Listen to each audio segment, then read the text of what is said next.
ಬಾಲಕನನ್ನ ರಕ್ಷಿಸಲು ಹೋದವರೇ ನೀರು ಪಾಲಾಗಿರುವಂತಹ ಘಟನೆ ನಡೆದಿದೆ.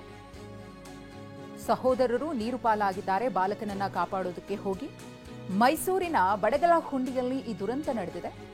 ವರುಣಾ ನಾಲೆ ನೀರಿನಲ್ಲಿ ರಕ್ಷಿಸಲು ಹೋಗಿ ದುರಂತ ಆಗಿರುವುದು.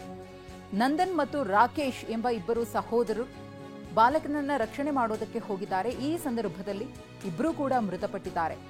ಮರದ ಕೊಂಬೆಯನ್ನ ಹಿಡಿದು ಜೀವ ಉಳಿಸಿಕೊಳ್ಳುವುದಕ್ಕೆ ಬಾಲಕ ಹೋರಾಡ್ತಾ ಇದ್ದ. ಈ ಸಂದರ್ಭದಲ್ಲಿ ಆತನನ್ನ ಕಾಪಾಡಬೇಕು ಅಂತ ಹೇಳಿ ಬಾಲಕನ ರಕ್ಷಣೆಗೆ ಮುಂದಾಗಿದ್ದಾರೆ. ನಾಲೆಗೆ ಇಳಿದಿದ್ದಾರೆ ಸಹೋದರರು. ಆದರೆ ಇಬ್ಬರೂ ಕೂಡ ಮೃತಪಟ್ಟಿದ್ದಾರೆ. 15 ದಿನಗಳ ಹಿಂದೆ ಪ್ರೀತಿಸಿ ನಂದನ್ ಮದುವೆಯಾಗಿದ್ರು. ಆದರೆ ಬಾಳಿ ಬದುಕಬೇಕಾದಂತಹ ನಂದನ್ ದುರಂತ ಅಂತ್ಯ ಕಂಡಿದ್ದಾರೆ. ನಮ್ಮ ಪ್ರತಿನಿಧಿ ರಾಮ್ ಒಂದು ಪ್ರತ್ಯಕ್ಷ ವರದಿ ಕೊಟ್ಟಿದ್ದಾರೆ, ನೋಡೋಣ. ಮೈಸೂರು ತಾಲೂಕಿನ ಬಡಗಲಹುಂಡಿ ಗ್ರಾಮದ ಇಬ್ಬರು ಯುವಕರು ನೀರು ಪಾಲಾಗಿದ್ದಾರೆ. ನಾನೀಗ ಅದೇ ಸ್ಥಳದಲ್ಲಿದ್ದೇನೆ. ನೋಡ್ತಾ ಇರ್ಬೋದು, ವರುಣದ ಉಪನಾಲೆ ಇದು. ಅಂದರೆ ಸಾಕಷ್ಟು ಗ್ರಾಮಗಳಲ್ಲಿ ಹರಿದು ಸಾಗುವಂತಹ ಈ ಒಂದು ಏನು ವರುಣಾ ನಾಲೆಯ ಉಪನಾಲೆ ಇದೆ. ಬಡಗಲಹುಂಡಿ ಪಕ್ಕದಲ್ಲೇ ಹರಿಯುವಂಥ ಈ ನಾಲೆಯ ಬಳಿ ಶಾಲೆಗೆ ಬಂದಂತಹ 3 ರಿಂದ 4 ಬಾಲಕರು ಈಜಲು ಬಂದಿದ್ರು. ಆ ಸಂದರ್ಭದಲ್ಲಿ ಒಬ್ಬ ಬಾಲಕ ಇದೇ ಒಂದು ನಾಲೆಯಲ್ಲಿ ಮುಳುಗ್ತಾ ಇದ್ದ. ಈ ಸಂದರ್ಭದಲ್ಲಿ ಬಡಗಲಹುಂಡಿ ಗ್ರಾಮದ 25 ವರ್ಷದ ನಂದನ್, ಅದೇ ರೀತಿಯಾಗಿ 20 ವರ್ಷದ ರಾಕೇಶ್ ಇದೇ ಒಂದು ಸ್ಥಳದಲ್ಲಿ, ಅಂದರೆ ಪಕ್ಕದಲ್ಲೇ ಅವ್ರದ್ದು ಜಮೀನಿತ್ತು, ಜಮೀನಿನಲ್ಲಿ ಕೆಲಸ ಮಾಡ್ತಾ ಇದ್ದಂಥವ್ರು ಆ ಗೊಬ್ಬರವನ್ನು ತೆಗೆದುಕೊಂಡು ಪಕ್ಕದ ರಸ್ತೆಯಲ್ಲಿ ಸಾಕ್ತಾ ಇದ್ರು. ಬಾಲಕ ಮುಳುಗ್ತಾ ಇರೋದನ್ನ ನೋಡಿ ತಕ್ಷಣವೇ ಹಿಂದೆ ಮುಂದೆ ಯೋಚನೆ ಮಾಡಿದೆ. ನೀವು ಈ ಸ್ಥಳದಲ್ಲಿ ನೋಡ್ತಾ ಇರ್ಬೋದು, ಏನು ಗೊಬ್ಬರವನ್ನು ಅವರು ತೆಗೆದುಕೊಂಡು ಹೋಗ್ತಾ ಇದ್ರು.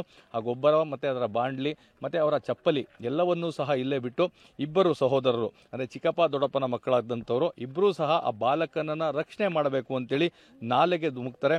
ಆ ಒಂದು ಸಂದರ್ಭದಲ್ಲಿ ಆ ಬಾಲಕನನ್ನು ಸಹ ರಕ್ಷಣೆ ಮಾಡ್ತಾರೆ. ಆ ಬಾಲಕನನ್ನು ಏನು ನೀರಿನಲ್ಲಿ ಮುಳುಗ್ತಾ ಇದ್ದ ಈ ಒಂದು ನಾಲೆಯ ನೀರಿನಲ್ಲಿ, ಆ ನಾಲೆಯಿಂದ ಆ ಬಾಲಕನ ಎತ್ತಿ ದಡಕ್ಕೆ ಸೇರಿಸುವಂಥ ಕೆಲಸವನ್ನು ಮಾಡ್ತಾರೆ.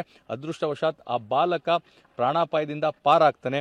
ಆದರೆ ದುರಾದೃಷ್ಟವಶಾತ್ ಆ ಬಾಲಕನನ್ನು ರಕ್ಷಣೆ ಮಾಡಲಿಕ್ಕೆ ತಮ್ಮ ಪ್ರಾಣವನ್ನೇ ಸಹ ಪಣಕ್ಕಿಟ್ಟು ಹೋರಾಡಿದಂಥ ಆ ಇಬ್ಬರು ಯುವಕರು, ಅಂದರೆ ನಂದನ್ ಹಾಗೂ ರಾಕೇಶ್ ಇಬ್ಬರೂ ಸಹ ಇದೇ ಒಂದು ನಾಲೆಯಲ್ಲಿ ಮುಳುಗಿ ಸಾವನ್ನಪ್ತಾರೆ. ಸರ್, ಹೇಗಾಗಿದೆ ಘಟನೆ ಅಂತ? ದೊಡ್ಡಪ್ಪ ಚಿಕ್ಕಪ್ಪನ ಮಕ್ಕಳು ನಂದನ್ಗೆ ಮದುವೆಯಾಗಿ 11 ದಿನ ಆಗಿರುತ್ತೆ ಅಷ್ಟೇ ಸರ್. ಇಬ್ಬರು ನೀರಲ್ಲಿ ಅವರು ಸತ್ತೋಗ್ತಾರೆ ಸರ್. ಆ ಹುಡುಗ ಬಚಾವ್ ಆಗ್ಬಿಡ್ತಾನೆ ಸರ್. ಹೊರಗಡೆ ಆಗ್ತಾರೆ ಸರ್. ಹೌದು ಸರ್. ಸರ್ ಅವರು ತುಂಬ ಯಾರು ಸವಾಸಕ್ಕೆ ಹೋಗ್ತಾಯಿಲ್ಲ, ತುಂಬ ಒಳ್ಳೆ ಹುಡುಗರು ಸರ್. ಅವರಾಯ್ತು, ಅವ್ರ ಕೆಲಸ ಆಯಿತು. ತುಂಬ ಒಳ್ಳೆ ಹುಡುಗರು ಸರ್. ಒಳ್ಳೆ ಹುಡುಗರು. ನಾವು ನೋಡ್ರಂಗೆ ಚಿಕ್ಕದ್ರಿಂದನೂ ಒಳ್ಳೆ ಹುಡುಗರೇ. ಈ ಊರಲ್ಲಿ ಒಳ್ಳೆ ಹೆಸರು ತಗೊಂಡು ಇದು ಮಾಡ್ಕೋದ್ರು. ಒಬ್ಬ ಹುಡುಗಂಗೆ ಈಜು ಬರ್ತಿದ್ದು, ಒಂದು ಹುಡುಗ ಈಜು ಬರ್ತಿರ್ಲಿಲ್ಲ. ಭಾಳ ನೋವಾಗ್ತಿದೆ ಹುಡುಗರನ್ನ ಇದು ಮಾಡಿದ್ರೆ. ಬಾಲಕನ ರಕ್ಷಣೆ ಮಾಡಕ್ ಹೋಗಿ ಇವರಿಬ್ರು ಇದಾಗಿ ಹೋಗಿರೋದು. ಹೇಳೋದಕ್ಕೆ ಒಂಥರ ಸಂಕಟ ಆಗುತ್ತೆ ಪಾಪ ಕೇಳಿದ್ರೆ. ಹ್ಞೂ ಸರ್, ಒಬ್ಬ ಬಿರ್ತಿರ್ತಾನೆ. ಆವಾಗ ಬಂದು ಇವರು ಕಾಪಾಡೋದಕ್ಕೋಸ್ಕರ ಬಂದು ಅನ್ಎಕ್ಸ್ಪೆಕ್ಟೆಡ್ ಆಗಿ ಆಗಿರೋದು. ಒಬ್ಬಂಗೆ ಬರ್ತಾ ಇದೆಯಂತೆ, ಇನ್ನೊಬ್ಬಂಗೆ ಬರ್ತಾ ಇರಲಿಲ್ಲ. ಅಣ್ಣ ತಮ್ಮ ಹಿಂಗಾಗಿದ್ದಾರೆ. ತುಂಬ ಬೇಜಾರಾಯ್ತು.